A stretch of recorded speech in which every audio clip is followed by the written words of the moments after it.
Last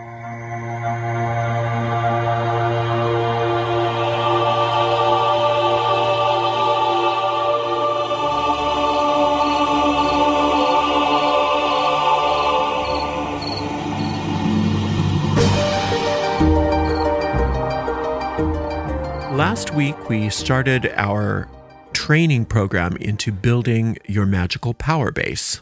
Remember that there are 4 sides to the witch's pyramid: faith, imagination, will, and secrecy. And we were focusing last week on building the fire body first.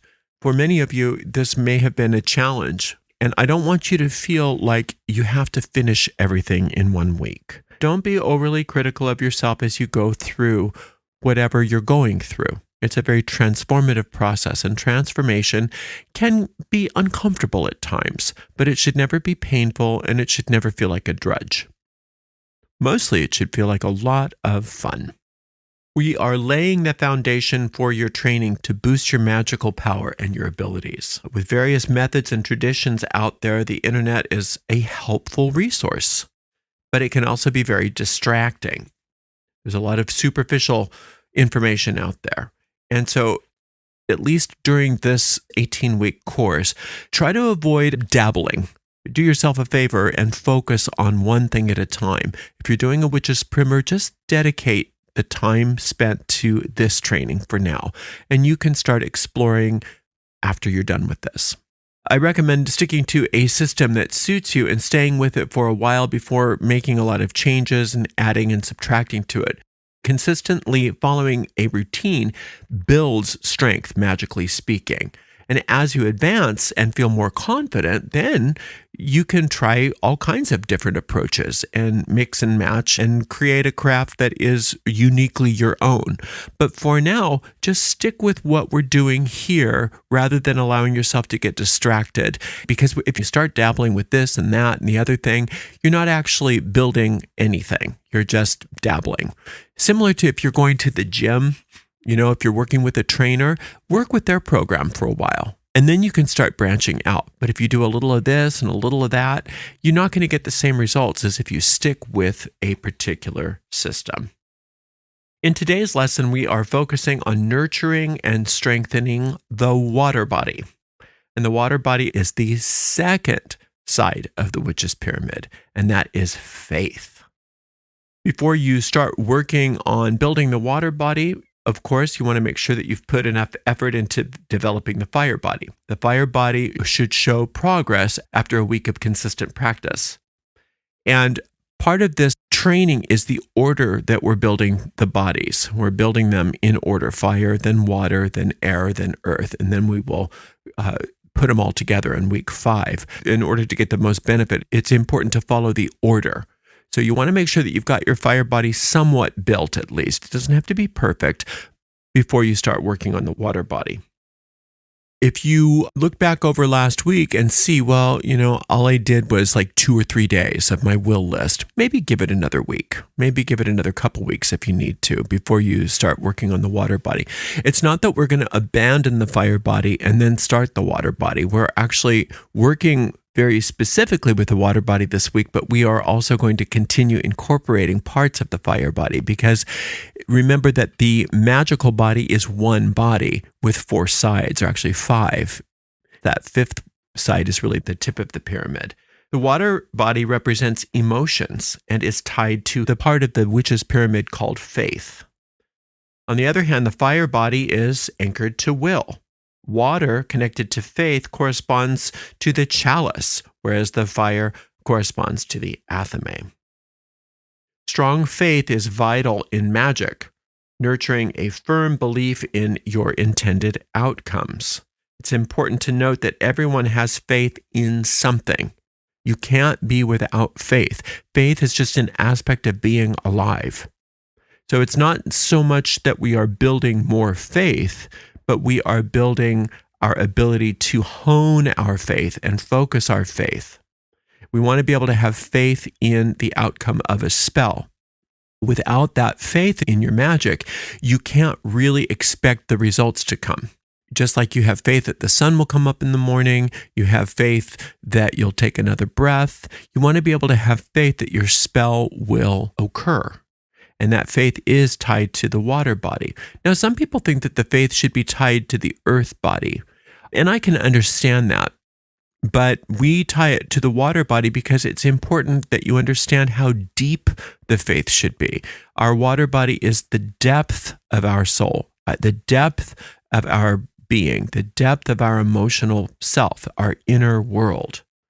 If you are working a spell and you don't have the requisite faith to see that spell come about, you are actually harming yourself by trying to do a spell that moves too far beyond what you have faith in. And we call that your sphere of influence. So right now, your magical sphere of influence might be very small. You might only be able to influence certain things.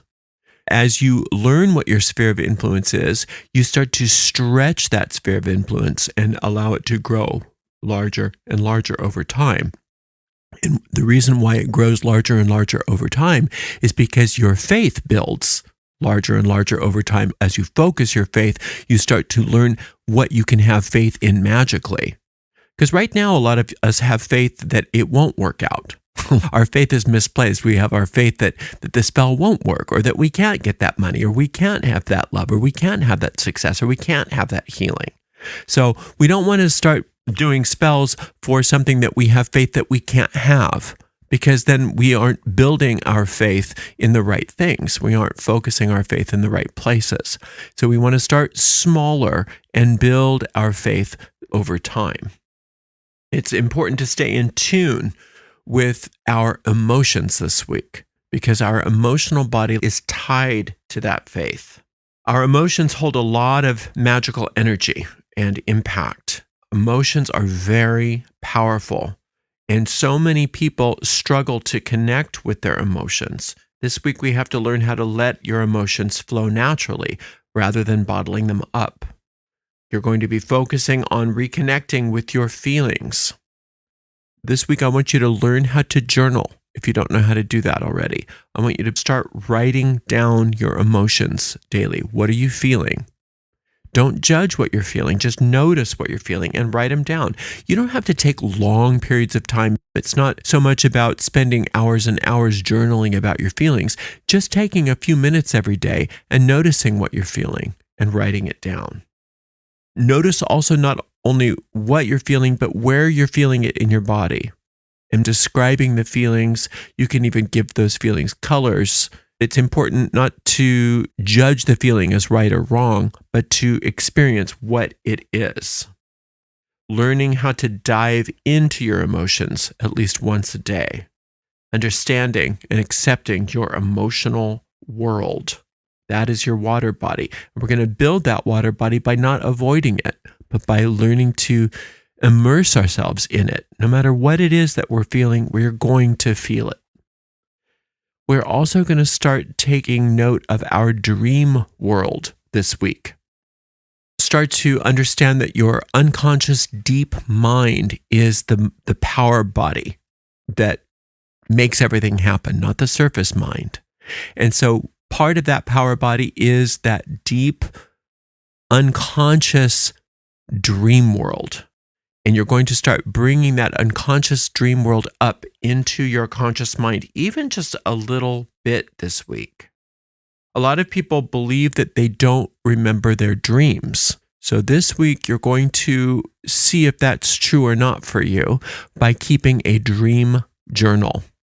Just keep your journal by your bed and write down the date. And then when you wake up in the morning, jot down whatever dreams you think you were having. Now, if you don't think you were having any dreams, that's fine. Just jot that down. I wasn't having any dreams. And through the day, if you start to get glimpses of a dream or memories of a dream, I want you to write that down in the diary when you can.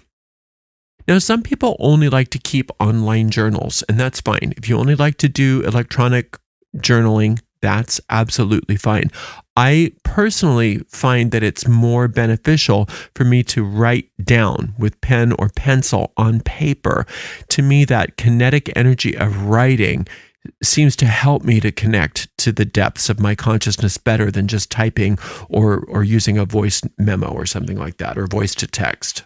but I would at least experiment with writing on real paper with a real pen or pencil. Before you go to sleep each night, it's also helpful to just affirm, I'm going to remember my dreams. And then when you wake up, write it down. And if you don't remember anything, just write that down and don't judge it. It's all good. A lot of times what will happen by just doing that for many of us is we start getting fragments of our dreams popping up during the day, just spontaneously. What you're doing is not so much analyzing your dreams. I'm not that interested in analyzing what the dream means. I'm just interested in you connecting with the dream world so that you can start to connect with your deep mind, connect with your water body, and organizing it a little bit better. You're trying to unlock and explore that deep mind. As we did last week, I want you to have a daily meditational practice. So last week, the meditation was on the fire body. And you think of the fire body as a projective, active body. It's a body of projection. Whereas the water body is a body of magnetism and receptivity. So instead of projection, we're going to focus on magnetism, our magnetic presence. And this change will help us to dive into the energy flow of the water body. So during your meditations this week, focus on relaxation, letting go. Start by consciously relaxing every muscle in your body in turn. You may think that you can't relax, but you can. Your body has to obey you. And you just have to be patient and kind and loving with yourself. Start learning how to relax your body from your head all the way to your toes. And you can use deep breathing to facilitate this. But I want you to practice for at least a few minutes a day on relaxing your body. And as you relax your body, you'll notice that it's easier for you to connect with your emotional feelings because your armor is no longer up. And as you're relaxing into your emotions, notice what you're feeling and then write those feelings down. A lot of energies, emotions, and sensations within us we don't notice because of tension that we allow ourselves to carry with us. And as you start to relax that tension, you will notice that there's a lot more power that is within you that maybe you might have been trying to avoid because many of us don't like feeling our feelings. We don't like feeling our emotions. But it's so important that you connect with the emotional body so that you can start to focus your power and be more powerful as a witch or a magician. This is a journey of self-discovery by meditating. You want to recognize and welcome the full range of emotions that you might be feeling. You want to unlock that inner strength, that inner resilience, by engaging with your emotions. Stir the waters within you, allowing these feelings to flow naturally. And as you unblock these emotions, at first they may feel uncomfortable, but as you let go and keep relaxing, you'll notice that your emotional body has its own current, has its own waves, and knows exactly what it's doing. And when you unblock it, it starts to flow more freely. And then you become more in touch with those magnetic forces within you. And those magnetic forces are just as important as the projective active forces of your fire body. Spending a few minutes every day, even just 5 minutes in a quiet place by closing your eyes, gently letting your body relax, taking some breaths and feeling what you're feeling. Also, journal about your beliefs. I want you to start writing down about some of the things that you believe. A lot of the beliefs that you didn't even know existed. What do I believe about money? What do I believe about relationships? What do I believe about my body? What do I believe about my ability to manifest something that I want? What do I believe about myself? What are my beliefs? What beliefs do I just take for granted?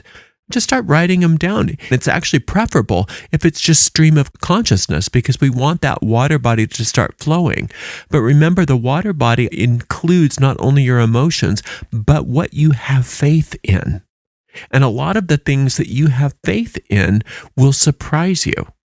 A lot of the things that you have been taking for granted about yourself will surprise you. And as we start to learn how to recalibrate and refocus what you have faith in, you are going to start being so much more powerful in regards to being able to manifest things that you want and that you will to be.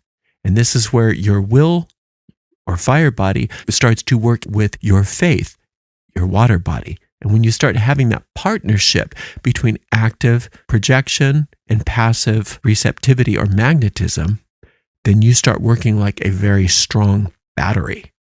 A very strong battery with that positive and negative pole working in harmony together. And boy, you start to really have power over your life, have power over situations, have power over things that you didn't know was possible before. But you can't do this until we unblock some of those emotions. We start to investigate what your beliefs are, investigate what you already have faith in, so that you can, a lot of times you don't have to do much about it. Once you make a conscious understanding, oh, I believe that I don't deserve love. Well, that's silly. Just noticing that oftentimes releases that water body so that things start to flow more organically. That was like a stagnant pool in your water body. Just by noticing that you had that belief is all that often it takes to unblock or undam that, and it starts to flow. And that belief starts to be recognized as a false belief. And once you recognize that something is a false belief and you undam it, then your water body starts to flow more organically, and you realize that was a false belief that I had, but now I understand that of course I deserve to be happy, I deserve to have what I want, I deserve to have money, I deserve to have whatever it is.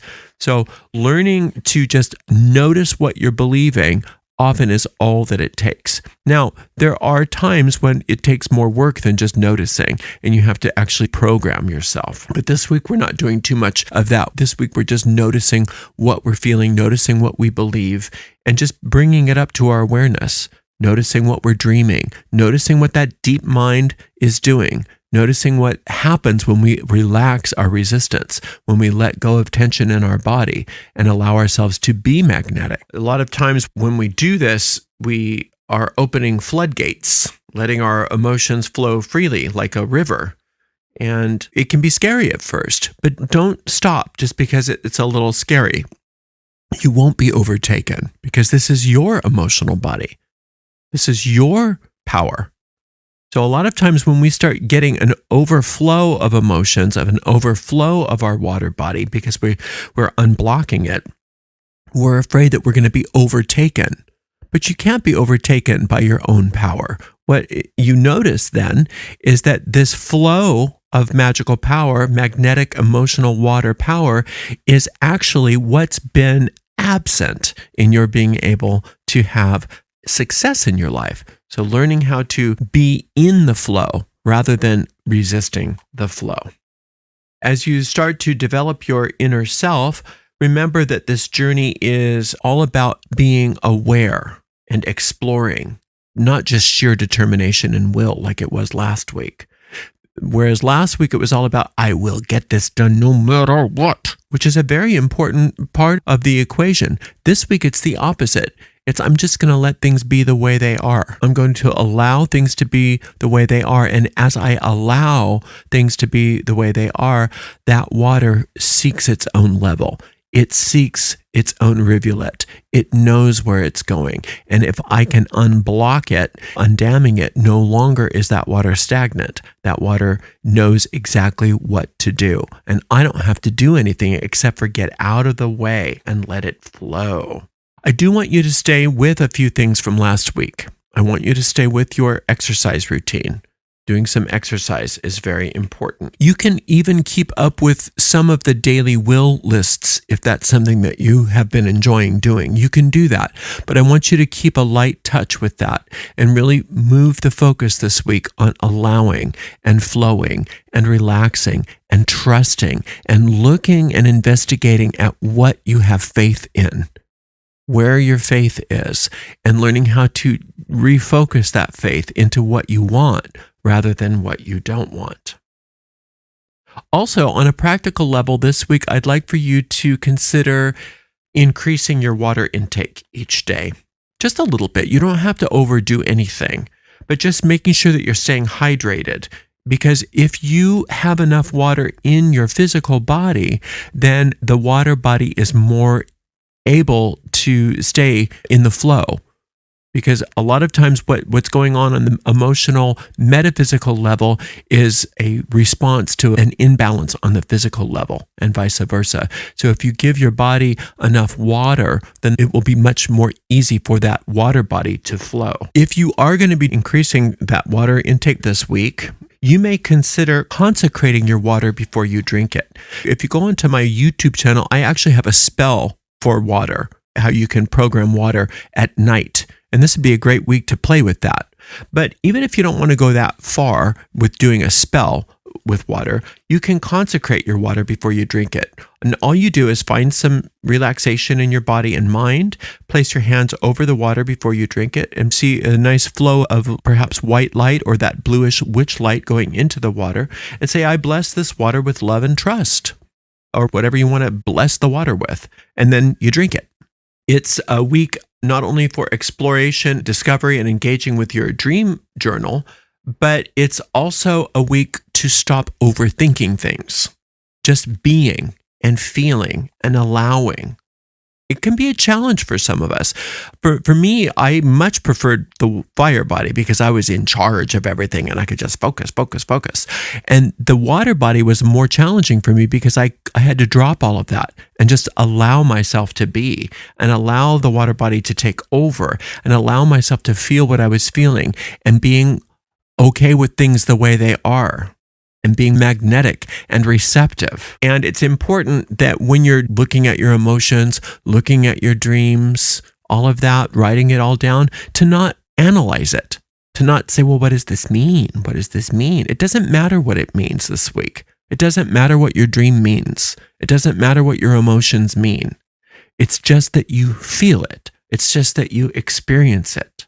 I really want you to prioritize your meditation routine this week, focusing on relaxing that body for 5 to 10 minutes a day, really letting go of tension, allowing yourself to feel what you're feeling and not making it wrong, not having value judgments on yourself this week, just letting yourself be. One thing you can do while you're meditating, if you already have a chalice, is that you can focus on your chalice. You can gaze and scry into your chalice. You can place a bowl or chalice of water on your altar. And as you're meditating, just gaze into it. Don't worry about whether you see things or not. Just allowing yourself to connect with the element of water. You might see subtle visions in the water. If you do or you don't make any judgments one way or another. Just dedicating some time to being with the water. Write out what you believe about things. Ask yourself, what do I believe about this part of my life, and that part of my life, and this part of my life? You can even reflect on your life experiences, just some memories of things that have happened to you, either good or bad, and just say, well, what do I believe about that? What do I believe about that? Another thing is, if you have a desire for something, well, what kind of beliefs would a person have to have in order to have this thing? Just discovering what your beliefs are, just using these tools to unlock some beliefs about yourself and see where your faith has been. This week, you're going to start cultivating a stronger belief in your own magical abilities, in your own emotional body, and your spiritual self, and your magnetic self, developing this deep faith in yourself. And it's deep like the ocean. Just as you trust that the sun will come up, like I said before, just as you're certain that you'll take another breath, you can start developing deep faith in who you are as a magical being. This is something you build by allowing, by discovering. Now, whether you're going to be casting money spells or love spells or health spells, you will need unwavering faith. But it's hard to have unwavering faith if you're not willing to allow yourself to notice what your faith already is, what you're already believing, what you're already feeling, and who you are as a water body, what your vibrations already are. Everybody's got emotions. Everybody's got beliefs. Everybody's got faith in something. And now we are bringing all of that up to the surface, allowing ourselves to be more magnetic, learning to relax and let go and let things be the way they are. When you can do that, then you can start to shift focus. And instead of believing in things that you don't want, you can start learning how to have faith in the things that you do want. But before you can do that, you have to allow yourself to experience what's there without judgment and without trying to change it. You learn how to accept yourself the way you are. And then you can shift. You can learn how to have preferences, not making yourself wrong or running away from what you're experiencing, but to say, wow, if I have faith in this, I can just as easily have faith in that. If I'm feeling this, I could just as easily feel that. And that's how you start learning how to ride the currents of your water body. Rather than trying to change or dam up the water body, you learn how to ride and surf that water body and dive down into that water body so that you have power over your own circumstances by allowing them to be the way they are and then magnetizing yourself to what you do want instead. And this is going to be happening when you start to marry that fire body with the water body. And then we'll bring in those other two bodies 1 week at a time. And it's a very beautiful process. And it's so powerful. And you're going to be so happy that you took the time to do this, because you're going to just really be the most powerful witch that you could possibly be. Thank you so much for spending some time with me. I hope you're enjoying this work. And I hope you enjoy this week on the water body. Until next time, blessed be.